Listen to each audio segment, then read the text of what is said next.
Hello sorry, दूसरे video में बन रहा है ये, बीच में पता नहीं कैसे कट हो गया था ये वीडियो। हाँ चलिए, electric flux. So let us right the definition of electric flux. So what is electric flux? So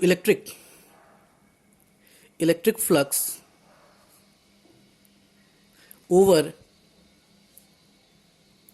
over an area in an electric field is a measure of number of electric field lines, measure of number of electric field lines passing over an area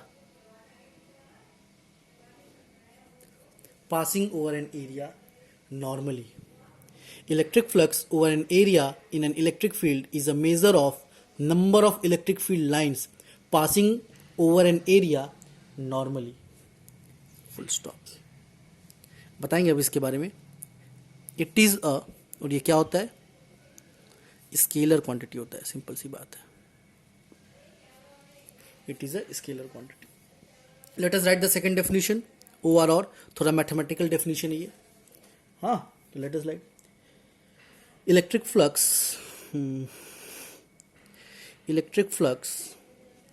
linked, you are using the word linked to a surface area is a quantity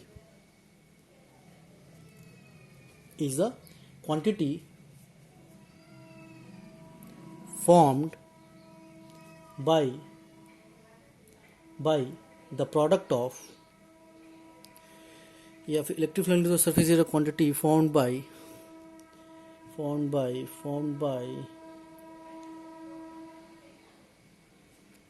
क्या लिखे यार? Electric flux link to a surface area is a quantity formed by electric flux link to a surface area quantity formed by electric field intensity, formed by electric field intensity E and surface area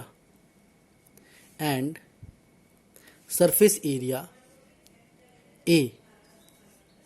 यहाँ पे E ऐसे डाल दीजिएगा। linked normally to it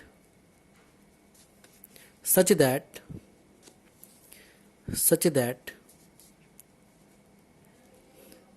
electric flux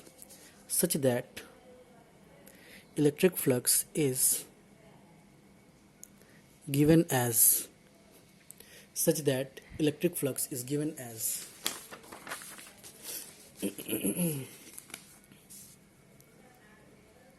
phi E equals to vector E dot vector A, phi E equals to EA cos theta। E तो मालूम होगा मेरे ख्याल से, E के बारे में नहीं बताना मेरे को। A भाई साहब एरिया है normal to the electric field, और थीटा क्या है? Angle between E and A। हाँ, तो इलेक्ट्रिक फ्लक्स ऐसी क्वांटिटी होती है, या फिर अभी पहले लॉजिकल वाला देखिए, थोड़ा फिजिकल जिससे समझ में आ रहा है। So electric flux over an area in an electric field is a measure of कि भाई किसी एरिया से कितनी लाइंस जा रही हैं। 10 लाइन जा रही हैं, एक एरिया से 10 लाइन जा रही हैं, और उसी एरिया से एक जगह 100 लाइनें जा रही हैं। तो मैं कहूंगा कि भाई जहां पे 100 लाइनें जा रही थी, इलेक्ट्रिक फील्ड लाइंस चीर के निकल रही हैं, वहां पे भाई साहब इलेक्ट्रिक फ्लक्स क्या है? ज्यादा है। और जहां पे सिर्फ और सिर्फ 10 लाइन्स निकल रही हैं, 10 इलेक्ट्रिक फील्ड लाइंस, वहां पे क्या इलेक्ट्रिक फ्लक्स कम है। समझ में आया कि नहीं?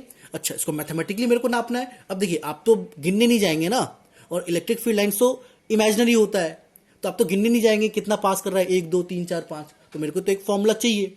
और मैंने आप लोगों को बता रखा था कि जो फ्लक्स होता है वो मेनली 2 चीज़ों पे डिपेंड करता है। एक मैंने बताया था आपको एरिया, यही एग्जाम्पल बताना चाहते हैं। एक होता है एरिया और दूसरा क्या होता था, दूसरा होता था इंटेंसिटी, कि भाई किस वेलोसिटी से विंड फ्लो कर रहा है, किस वेलोसिटी से पानी आ रहा है, किस रेट से पानी आ रहा है। तो भाई साहब यहां पे क्या है 2 क्वांटिटी, वो जब इलेक्ट्रिक फ्लक्स की बात करेंगे तो electric flux link to a surface area is a quantity found by electric field intensity. देखिए इंटेंसिटी ई, कि भाई इंटेंसिटी कितनी है, ज्यादा है तो ज्यादा लाइनें पास करेंगे, कम है तो कम लाइनें पास करेंगे, सिंपल सी बात है। And surface area a linked normally to it, और सरफेस एरिया, अगर सरफेस एरिया ए एरिया बड़ा है तो ज़्यादा लाइनें पास करेंगे, सरफेस एरिया कम है तो कम लाइनें पास करेंगे। और इन्हीं दोनों को मतलब अगर इनका डॉट प्रोडक्ट निकाला जाए, इनका डॉट प्रोडक्ट निकाला जाए तो हमें एक क्वांटिटी मिलती है, उस क्वांटिटी को हम लोग क्या बोलते हैं, electric flux, phi E. This is symbol phi, मेरे ख्याल से पता होगा, PHI, फाई, हाँ फाई ई इलेक्ट्रिक फ्लक्स। और ये डॉट प्रोडक्ट है, E vector E dot vector A, तो vector A dot vector B क्या होता है, ए बी कॉस थीटा हो जाता है ना, ठीक इसी तरीके से ई ए कॉस थीटा हो गया। तो देखिए आज जाके आप लोगों को मेरे ख्याल से पता चला होगा कि दैट, ये नोट करके लिख लीजिएगा यहाँ पे कि भाई साहब area is a vector quantity. Area कोई स्केलर क्वांटिटी नहीं होता, एरिया क्या होता है, वेक्टर क्वांटिटी होता है। समझ में आ रहा है कि नहीं, area is a vector quantity. और अगर वेक्टर क्वांटिटी है तो उसका डायरेक्शन भी होना चाहिए, तो डायरेक्शन क्या होता है, देखिए the direction of area is perpendicular to the surface given by right hand thumb rule, right hand thumb rule. समझ में आया कि नहीं, एक एग्जांपल देता हूं मैं, एक एग्जांपल। अब देखिए परपेंडिकुलर क्या होता है ना, परपेंडिकुलर जैसे इस एरिया, ये एरिया है तो ऐसे भी हो सकता है परपेंडिकुलर ऐसे भी हो सकता है और नीचे भी जा सकता है, तो कहां होगा, तो फॉर एग्जांपल मैं एक एग्जांपल दे रहा हूं। मेरे पास ये शीट ऑफ पेपर है, this is my sheet of paper, हाँ ये लेंथ है और ये ब्रेथ है। एरिया क्या होता है आपका, क्रॉस प्रोडक्ट होता है, याद रखिएगा। L इंटू बी नहीं होता, अगर वेक्टर फॉर्म में लिखना है तो L क्रॉस बी लिखना पड़ेगा, और ये क्या हो जाता है, एल बी साइन थीटा। हाँ, और देखिए L, वेक्टर L और वेक्टर B के बीच का एंगल कितना है, 90 है ना, तो एल बी साइन 90, और साइन 90 की वैल्यू कितनी होती है, 1, तो एल बी बन जाता है। वही आप एरिया पढ़ते हैं आप, ये लेंथ इंटू ब्रेथ। तो आखिरकार होता क्या है असल में, लेंथ क्रॉस ब्रेथ। अब देखिए इस एरिया, ये मेरे पास शीट ऑफ पेपर है, this is my sheet of paper, इसका मेरे को डायरेक्शन पता लगाना है। एरिया तो मैंने पता लगा लिया, L इंटू बी। डायरेक्शन कैसे पता लगाएंगे, तो देखिए L क्रॉस बी है ना, तो पहले L की तरफ ऐसे अपना राइट हैंड L की तरफ लेके जाएंगे, L की तरफ लेके गया, फिर बोला B, L क्रॉस बी है ना, तो L की तरफ लेके गया और B की तरफ मोड़ दिया। थंब किधर पॉइंट कर रहा है, अपवर्ड ना, थंब क्या कर रहा है, अपवर्ड पॉइंट कर रहा है। मतलब कि जो एरिया का यहाँ पे डायरेक्शन है, the direction of area is perpendicular outward, वही अगर B इंटू एल होता तो देखो ये B है ना, तो देखो B करता और L की तरफ मोड़ देता, फिर भी वापस वही ऊपर होता।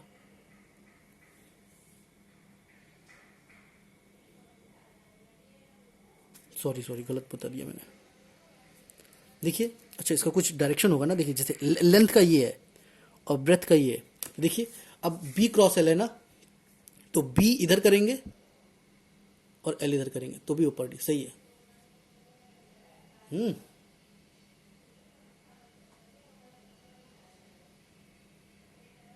सही है। तो area, the direction of area is perpendicular outward, clear सी बात है। इस तरीके से राइट हैंड थंब रूल लगाते हैं, L cross B perpendicular upward या फिर आउटवर्ड। क्लियर है, चलो तो यहां से आपको जाके पता चला कि भाई साहब area is also vector quantity, and here we get to know a term known as electric flux, known as electric flux. अब इलेक्ट्रिक फ्लक्स होता कितना है, कैसे पता लगाएंगे? तो मेरे पास फॉर्मूला पता चल गया, vector E dot vector A. और vector E dot vector A होता क्या है? E A cos theta. E A cos theta, E मालूम है, एरिया मालूम है, थीटा क्या है? तो थीटा ई और ए के बीच का एंगल है, ई और ए के बीच का एंगल है। क्लियर है? ठीक है जी। अब देखो, लेट अस प्रूव इट कि ई ए कॉस थीटा होता है। तो देखते हैं, इधर देखिएगा। तो मैंने मान लिया, let us assume a uniform electric field, a uniform electric field of intensity E। तो ये देखिए,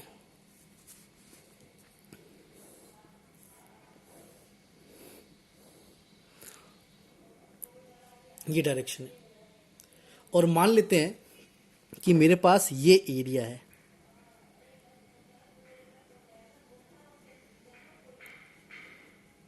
see this is a cardboard. कैसे बताऊं? ये कॉपी है मेरे पास, ये मान लेते हैं कॉपी। तो ये कॉपी है ना, तो ये कॉपी को देखो, इलेक्ट्रिक फील्ड ऐसे है, पर इस कॉपी को ऐसे रखा गया है। देख रहे हैं? तभी तो इलेक्ट्रिक फील्ड लाइन्स इसको चीर के निकलेंगी, ऐसे चीरते हुए जाएंगी। मैं ऐसे ऐसे भी रख सकता था, पर वो एक पर्टिकुलर केस बन जाएगा, इसीलिए उसको जानबूझ के किसी एंगल पे रख दिया। समझ में आ रहा है कि नहीं? ऐसे है कॉपी। तो आपको सिर्फ और सिर्फ ये लाइन दिख रही है, सिर्फ और सिर्फ आपको ये लाइन दिखेगा, टॉप व्यू। तो वही मैंने ये लाइन बनाया है। हाँ, मेरे ख्याल से कोई दिक्कत नहीं होनी चाहिए। हाँ जी, क्लियर है? बोलो। अरे बोलना तो है नहीं आप लोगों को। चलिए, अब देखिए यहाँ पे पहले, अब अच्छा, एरिया ये है, मेरा एरिया ये है, this is my area vector and this is my intersect vector. अब यहाँ पे दिक्कत क्या आता है कि दिक्कत आती है थीटा, थीटा पता लगाने की। तो लोग ये थीटा मान लेते हैं, this is theta. No, this is not theta, this is not theta. ये लाइन ऐसे ड्रॉ करेंगे तो this is not theta. Theta क्या था? ई का और ए के डायरेक्शन के बीच में। तो ए का डायरेक्शन कैसा है? ए का डायरेक्शन क्या होता है? Always perpendicular to the surface. तो अगर मेरे पास ये सरफेस है तो परपेंडिकुलर तो इसके ये है ना। तो या तो लाइन ऐसे जाएगा या तो ऐसे जाएगा। हम ऐसे ले लेते हैं फॉर आवर सिंप्लीफिकेशन।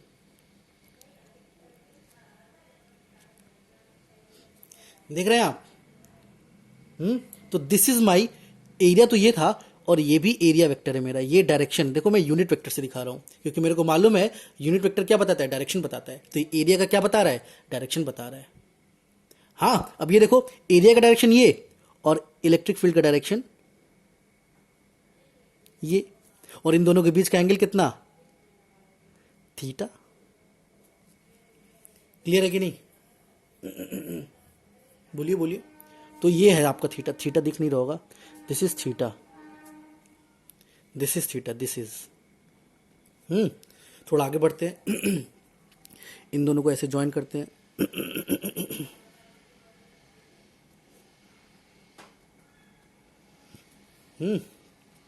इसका नाम एक्स दे देता हूं, वाई जेड। हाँ, अब देखिए, अगर ये थीटा, देखिए टोटल 90 है, दिस इज टोटल 90। थोड़ा खोपड़ी लगाना है आप लोग को। ये तो 90 होगा, सिंपल सी बात है।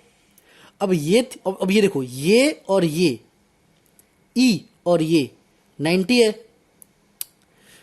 समझ में आ रहा है कि नहीं यार मेरे भाई? देखो, ये थीटा था, ये पूरा 90, और ई और वाई जेड, ई और वाई जेड के बीच में कितना है? 90 है। ये देखो 90 डिग्री है ना। तो अगर ये थीटा, तो ये कितना? ये 90 माइनस थीटा। और अगर ये 90 माइनस थीटा, तो फिर ये कितना? ये थीटा। खोपड़ी में घुस रहा है कि नहीं घुस रहा है? पता नहीं घुस रहा होगा कि नहीं घुस रहा होगा भाई। तो भाई साहब, एक्स वाई और वाई जेड के बीच का एंगल कितना है?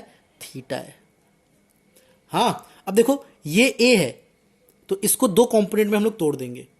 मैं ये डायग्राम यहां पे फिर से बनाता हूं।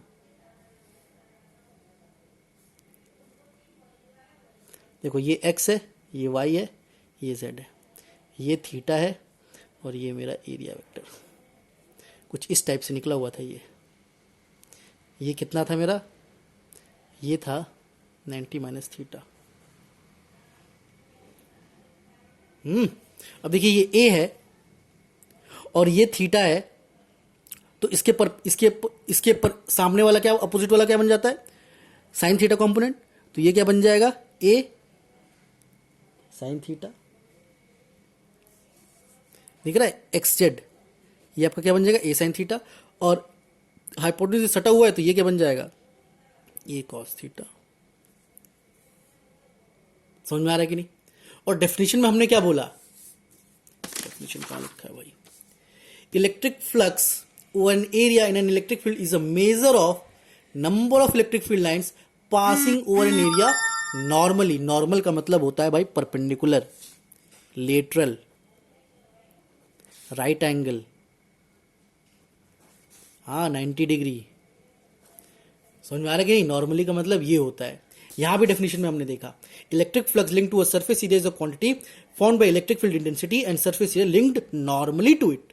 तो भैया इलेक्ट्रिक फील्ड जो इंटेंसिटी है इसके नॉर्मल कौन से एरिया है, ये तो पैरेलल हो गया ना। अब मेरे को बताओ, खुद इमेजिन करो यार कि इलेक्ट्रिक फील्ड लाइंस ऐसे जा रही हैं और मैंने किताब ऐसे रखा है, ऐसे किताब रखा है, हाँ, तो क्या इलेक्ट्रिक फील्ड लाइंस ये प्लेन एरिया है एकदम, मतलब ये पेपर ले लो, इलेक्ट्रिक पेपर ले लो, ये इलेक्ट्रिक फील्ड लाइंस है, मतलब इलेक्ट्रिक फील्ड लाइंस, पेपर ले लेते हैं, इलेक्ट्रिक फील्ड लाइन से ऐसे जा रही हैं और मैं ये पेपर रख दिया, तो क्या इस पेपर को चीर के जाएंगी क्या, नो, इस पेपर के ऊपर से निकल जाएंगे, नीचे से निकल जाएंगे, because it has very negligible thickness, तो इसको चीरेंगे नहीं ना। हाँ, पेपर जैसे ही मैंने थोड़ा टेढ़ा किया अब चीरने लगी, ऐसे किया चीरने लगी, अब पूरा परपेंडिकुलर कर दिया तो मैक्सिमम अमाउंट क्या कर रही है, जिसको चीर के निकल रही है। That's why we take the maximum और the normal area to the electric field. तो नॉर्मल एरिया क्या है, ए कॉस थीटा है ना, तो वही तो होता है। देखो तो क्या बन गया आपका, फाई इक्वल्स टू, यहीं पे लिख देते हैं, और इसका प्रोडक्ट होता है, तो क्या होता है, प्रोडक्ट होता है इलेक्ट्रिक फील्ड इंटेंसिटी का and area normal to it. तो एरिया नॉर्मल टू इट क्या है, ए कॉस थीटा है, तो फाई इक्वल्स टू क्या हो जाएगा, ये कॉस थीटा को हम लोग क्या लिख सकते हैं, वेक्टर ई डॉट वेक्टर ए। इस तरीके से आपका फॉर्मूला बना। हाँ, समझ में आ रहा है, मेरे ख्याल से समझ में आ गया होगा। आज के लिए इतना ही रहने देते हैं। अच्छा थोड़ा एक मिनट इधर लिख लीजिएगा। तो इट्स एसआई यूनिट, क्या हो जाएगा, देखो phi equals to E A cos theta. E की क्या होती है, न्यूटन पर कूलम, और ए का क्या होता है, मीटर स्क्वायर। तो न्यूटन मीटर स्क्वायर पर कूलम, कॉस थीटा को तो यूनिटलेस होता है। हाँ, डायमेंशन आपको खुद से लिख लेना है, it's dimension is dash, dimension खुद से लिख लीजिएगा भाई। हाँ, थैंक्स, आज के लिए इतने रहने दो। Okay, have a nice day बच्चे।